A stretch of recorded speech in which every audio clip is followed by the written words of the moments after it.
السلام علیکم ورحمۃ اللہ وبرکاتہ۔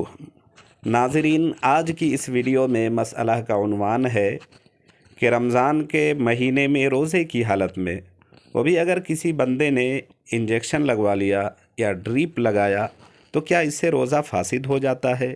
اس کا روزہ خراب ہو جاتا ہے، روزہ نہیں رہتا؟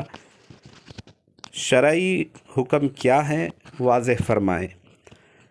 تو جواباً عرض ہے کہ اچھی طرح سمجھ لیا جائے کہ رمضان کے مہینے میں، وہ بھی روزے کی حالت میں، اگر کوئی صاحب انجیکشن لگواتا ہے، اور انجیکشن بھی گوشت میں لگایا جائے یا اسی طریقے سے رگوں میں، بہر صورت دونوں صورتوں میں روزہ فاسد نہیں ہوتا، روزہ خراب نہیں ہوتا ہے، روزہ نہیں ٹوٹتا۔ اسی طریقے سے اگر ڈریپ لگایا جائے تو اس سے بھی روزہ نہیں ٹوٹتا ہے۔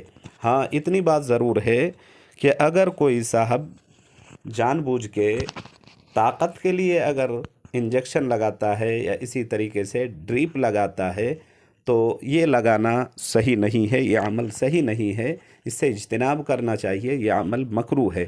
تو امید ہے سمجھ گئے ہوں گے کہ رمضان کے مہینے میں روزے کی حالت میں اگر انجیکشن لگوایا جائے یا ڈریپ لگایا جائے، دونوں صورتوں میں روزہ فاسد نہیں ہوتا۔